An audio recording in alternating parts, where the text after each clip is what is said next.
Bullish momentum में दिखाई दे रहा है। बेरिश मोमेंटम में बात करें तो मुझे पंजाब नेशनल बैंक पर अच्छा ओपन इंटरेस्ट क्रिएट होता हुआ दिखाई दे रहा है, जो कि 110 के आसपास है।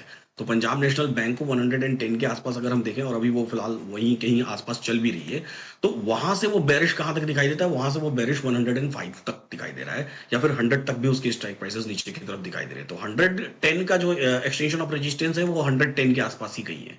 तो वहां से लगभग ₹5 105, और वहां से ₹5 और एक्स्ट्रा मूव, यानी कि 100 तक का move, ₹10 bearish move PNB bank में दिखाई दे रहा है, जो कि पोजिशनल है, यानी कि यहां से आने वाले 2 4 5 दिन 10 दिनों में ये चीजें होने वाली हैं। विनय जी, जैसे अभी 110 पे ही चल रहा है पीएनबी, तो फिर मैं स्टॉप लॉस क्या रखूं? टारगेट तो आपने बता दिया 105, और बी रेशियो तो 100 भी आएगा, फिर स्टॉप क्या हाँ, रखूं सर?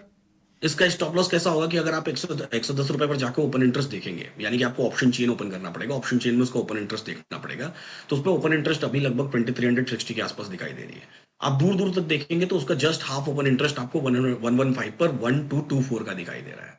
तो इस ये जो 1224 है, या तो सिंपल आप कैलकुलेशन कर लीजिए कि 75% से ज्यादा हो जाए। 75% मतलब 2300, अभी मोटा मोटा मैं उसको 2400 बात करूं, 110 को 2400, और 115 पर 1200, तो ये 75% हो जाए, मतलब लगभग ये 1700 के आसपास हो जाए, वो 2400 ही रहे तो मान लीजिए वो 3000 हो गए, तो फिर हमको 75% कैलकुलेट करना है, यानी कि 115 का ओपन इंटरेस्ट 75% से ज्यादा हो जाए 110 से, तो वो मेरा स्टॉप लॉस होगा, यानी कि वहां पर मुझे अपनी उस पोजीशन को एग्जिट कर देना चाहिए। ये प्योर कैलकुलेटिव है। अगर मैं नंबर्स में बात करूं कि 112 पे आके एग्जिट कर दी जाएगा 113 पे, तो वैसा बात नहीं हो सकता। जब तक वो प्रेशर वहां क्रिएट नहीं होगा, तब तक आपको एग्जिट होने की पोजीशन जरूरत नहीं। जब प्रेशर क्रिएट होगा तो आप एग्जिट हो सकते हो उस पर्टिकुलर ठीक है प्राइस पे। विनय जी।